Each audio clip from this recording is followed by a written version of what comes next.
संक्षिप्त महाभारत के आश्वमेधिक पर्व में महर्षि अगस्त्य के यज्ञ की कथा। जन्मेजय ने पूछा, ब्राह्मण, उच्चवृत्ति धारण करने वाले ब्राह्मण को न्यायता प्राप्त हुआ सत्तों का दान करने से जिस महान फल की प्राप्ति हुई उसका आपने वर्णन किया। निसंदेह ये बात ठीक है, परंतु हर एक यज्ञ में इस उत्तम निश्चय को किस प्रकार काम में लाया जा सकता है, क्योंकि न्यायता प्राप्त धन तो बहुत थोड़ा होता है, उससे बड़े बड़े यज्ञ का अनुष्ठान कैसे हो सकता है। तो वैशंपायन जी ने कहा, राजन, अधिक धन का संग्रह किए बिना ही महान यज्ञ का अनुष्ठान हो सकता है। इस विषय में पहले अगस्त मुनि के महान यज्ञ में जो घटना घटित हुई थी उस प्राचीन इतिहास का उदाहरण दिया जाता है।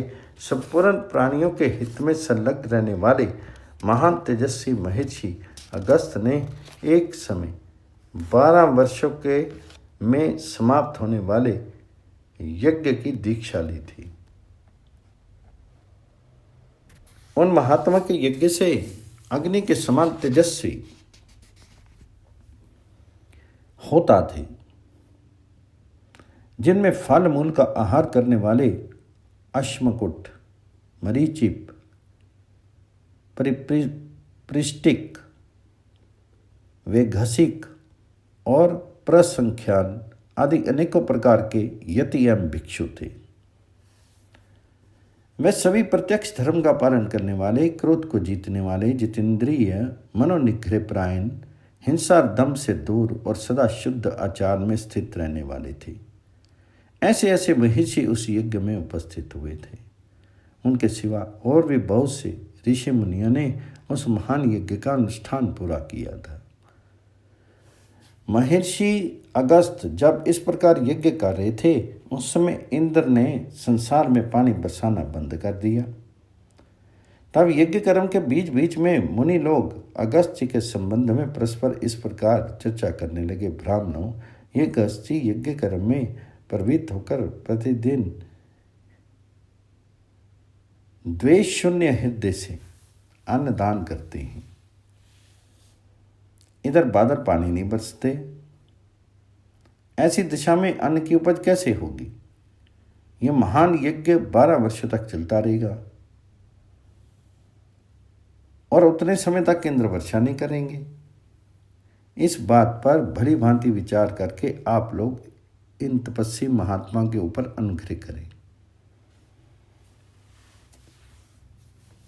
ऋषियों की बात सुनकर महाप्रतापी अगस्त मुनि ने सिर झुकाकर उन्हें प्रणाम करते हुए कहा, यदि इंद्र 12 वर्ष तक वर्षा नहीं करेंगे तो मैं चिंता यज्ञ करूंगा, अर्थात संकल्प मात्र से ही मेरे यज्ञ का अनुष्ठान चालू रहेगा, अथवा स्पर्श यज्ञ करूंगा, अर्थात संचित द्रव्य का व्यय किए बिना ही उसके स्पर्श मात्र से देवताओं को तृप्त करूंगा। यह भी यज्ञ की एक सनातन विधि है। अथवा यदि 12 वर्षों तक इंद्र पानी नहीं बरसाएंगे तो मैं व्रत नियमों का पालन करता हुआ ध्यान द्वारा ध्येय रूप से स्थित होकर इन यज्ञ का अनुष्ठान करूंगा। यह बीज यज्ञ मेरे द्वारा बहुत वर्षों तक चालू रह सकता है। बीजों से ही मैं अपना यज्ञ पूर्ण कर लूंगा, उसमें कोई विघ्न बाधा नहीं आ सकती। इंद्र वर्षा करें या ना करें, किंतु मेरा ये यज्ञ कभी बंद नहीं हो सकता।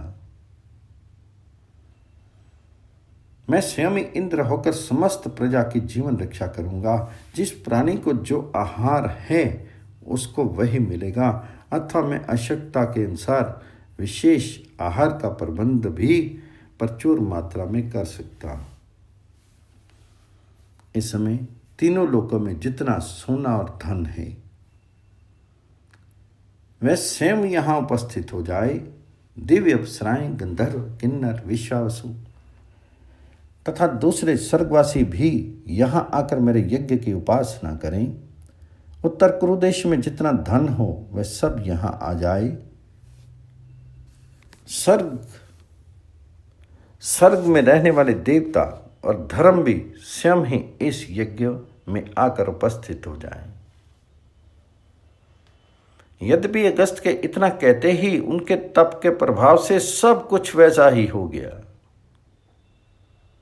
उन तेजस्वी महर्षि की तपस्या का यह महान बल देखकर मुनियों को बड़ा हर्ष हुआ। वे विस्मित होकर कहने लगे, महर्षि, आपकी बातों से हमें बड़ी प्रसन्नता हुई है।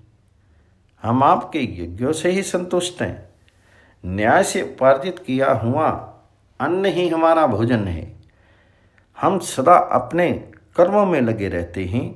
अब इस यज्ञ की समाप्ति होने तक हम यहाँ उपस्थित रहेंगे और अंत में आपकी आज्ञा लेकर यहाँ से जाएंगे। वे इस प्रकार बात कर रहे थे, इतने ही में महर्षि का तपोबल देखकर देवराज इंद्र ने पानी बरसाना आरंभ कर दिया। जब तक उनका यज्ञ समाप्त नहीं हुआ तब तक वहां इच्छानुसार वृष्टि होती रही। देवराज ने बृहस्पति जी को आगे करके स्वयं ही मुनि के पास उपस्थित होकर उन्हें प्रसन्न किया। तदंतर यज्ञ पूर्ण होने पर अगस्त जी बड़े प्रसन्न हुए और वहां आए हुए महर्षियों की विधिवत पूजा करके उन्होंने सबको विदा कर दिया।